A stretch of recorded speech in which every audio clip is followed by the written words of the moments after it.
It is so easy to get distracted.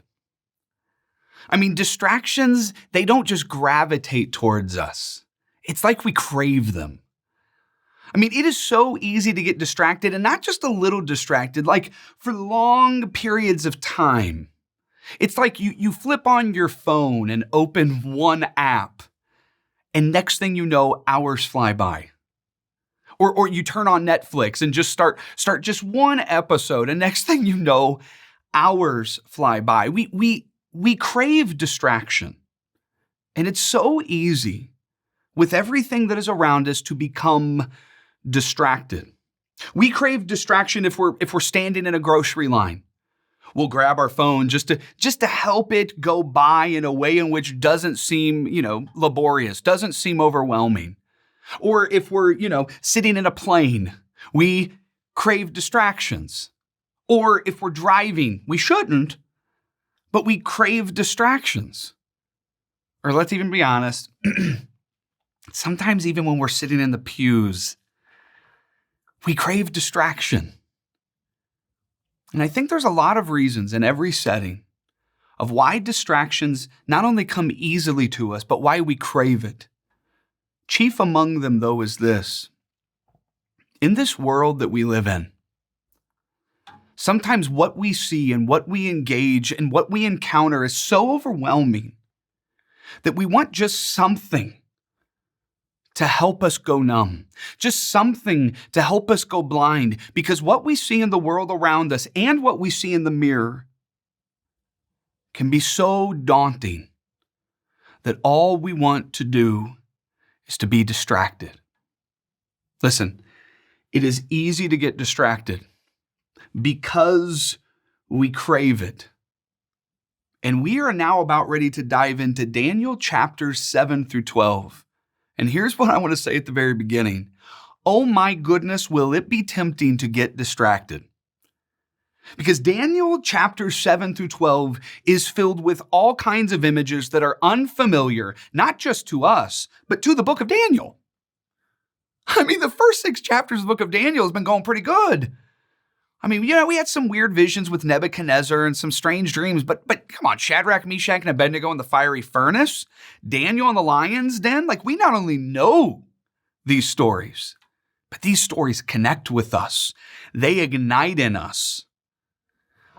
But Daniel's chapters 7 through 12, the images get strange. Because we're going to start seeing beasts coming out of the sea. We're going to start seeing rams attacked by goats and little horns talking. And in the midst of all of this unfamiliar imagery, it will be so easy to get distracted, and we might even start to crave it. But here's what I want to tell you right here at the very beginning. Even though the imagery is changing, the message is not. The theme of the book of Daniel is not. For Daniel chapters 7 through 12, it has the same central theme as Daniel chapters 1 through 6. Identity. Who we are in light of who God is. So please, don't get distracted because things are about to get wild. Daniel chapter 7, verse 1. In the first year of Belshazzar, king of Babylon, Daniel had a dream. Now, Daniel's having a dream, not Nebuchadnezzar, not a king. Daniel is having a dream, and Daniel gets overwhelmed by what he sees. Daniel sees this great sea that is churning, and a sea is a Jewish symbol for evil or chaos. So immediately he's put on edge.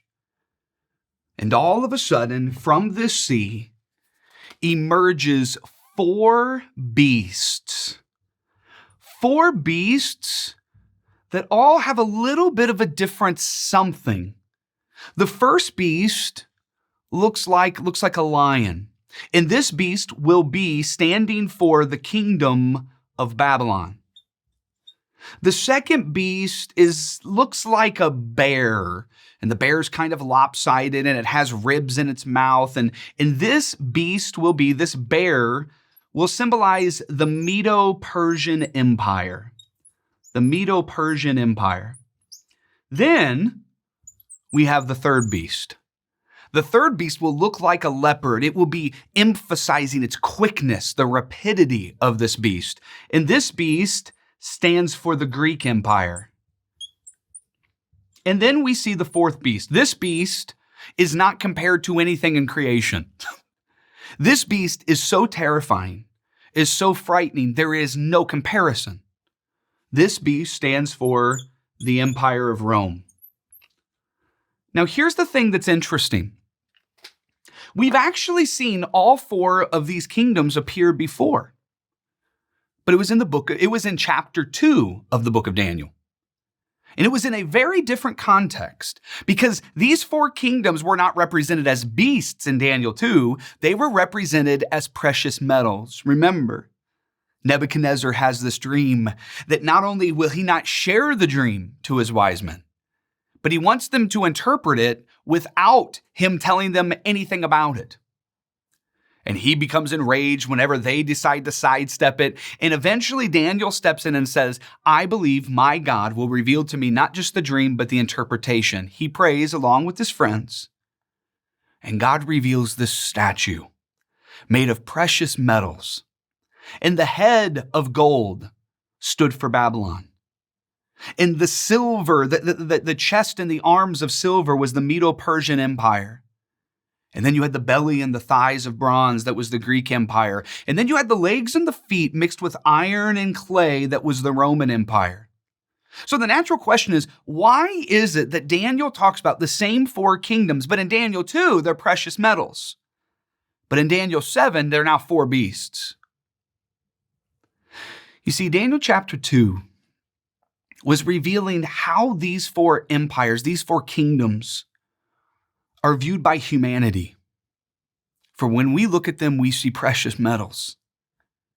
But Daniel chapter 7 shows us God's perspective, how God views these same four kingdoms. And when he looks at them, what he sees is malicious beasts trying to counter his kingdom's purpose, trying to conquer his people. And in the midst of this imagery, with these four beasts, Daniel gets distracted by a little horn on the fourth beast. Read verse 8. While I was thinking about the horns, there before me was another horn, a little horn, which came up among them, and three of the first horns were uprooted before it. This horn had eyes like the eyes of a human being and a mouth that spoke boastfully. Now, hear me very clearly. Don't get distracted. I'm telling you, this imagery is weird.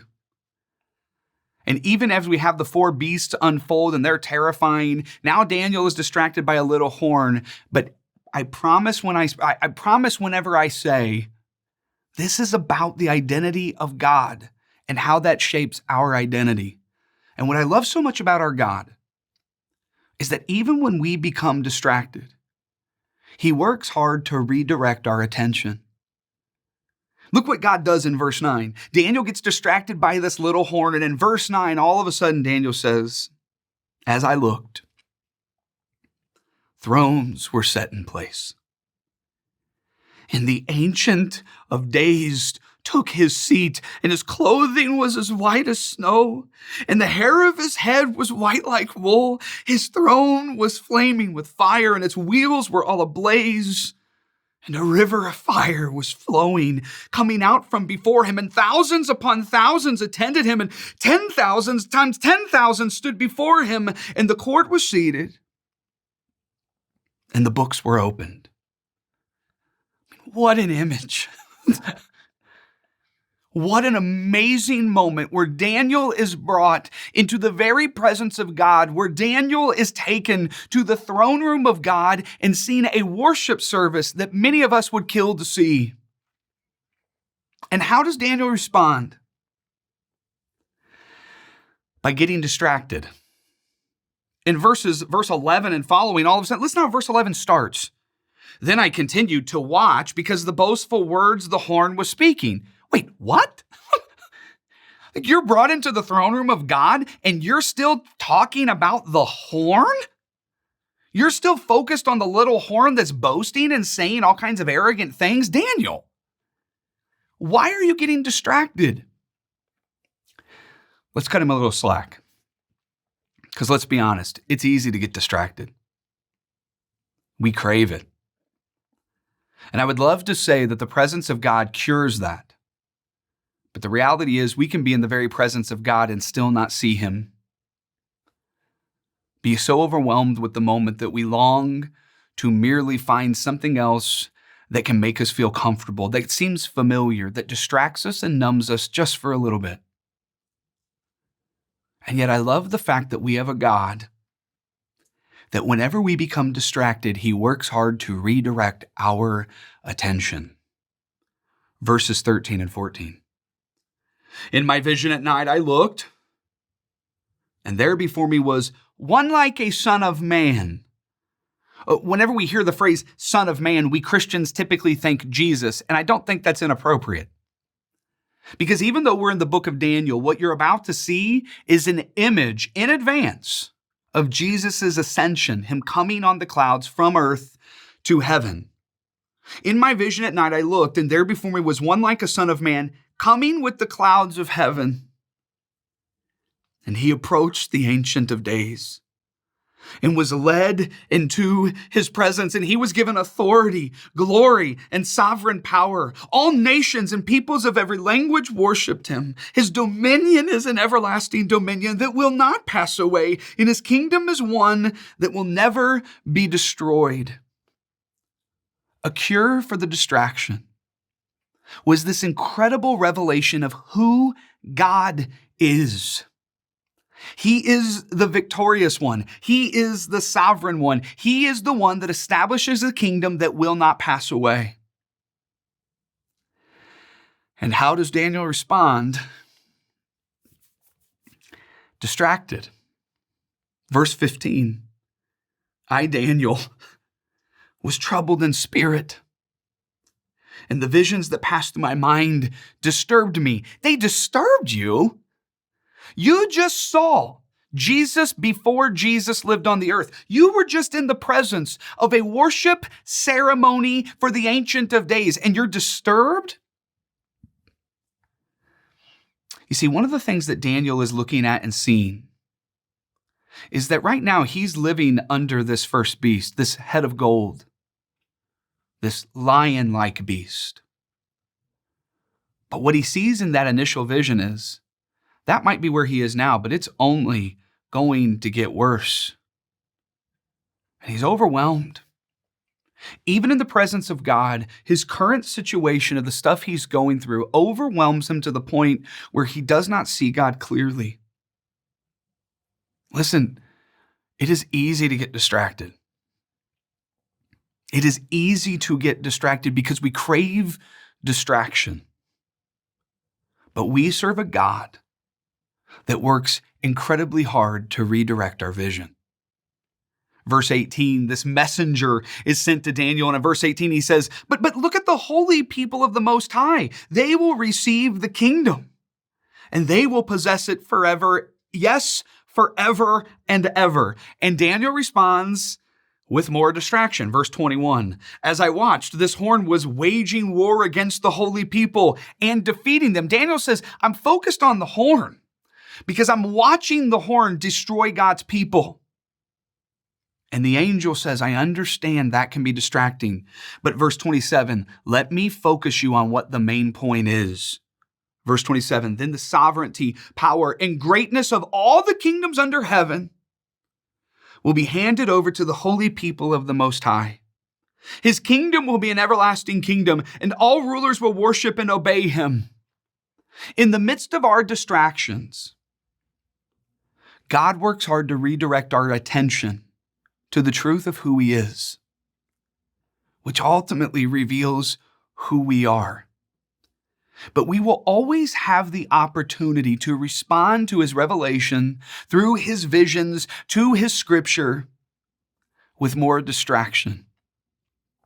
For Daniel ends this chapter in verse 28 saying, I, Daniel, was deeply troubled by my thoughts, and my face turned pale. Listen, it's easy to get distracted. even for prophets of God. We crave distractions. But here's what I want to tell you as a way of not just explaining chapter 7, but of setting up chapters 8 through 12. Absolutely, it is easy to get distracted because it is really hard to see God clearly when we do not even pay attention to Him. Even when we are in His presence, it is so easy to overlook who God is because of what we are going through, because of what seems to be crashing around us in this world, because of what we see when we look in the mirror and we are not satisfied. But listen to me very clearly, distractions are cancer. Distractions will never deliver what your heart is craving. Distractions merely take you away from the truth of who God is and who you are. And as we progress through Daniel chapters 7 through 12, I want you to grab onto this truth. However crazy the imagery gets, grab onto this truth that what the book of Daniel is about identity. And the clearer you see who God is, the clearer you will see who you are and how to act. But the enemy would love nothing more than for you to stare into the incredible, unbelievable visions of Daniel and walk away deeply disturbed because you were simply distracted. So here's my plea. Fight the distraction and cling instead to the identity of the Ancient of Days.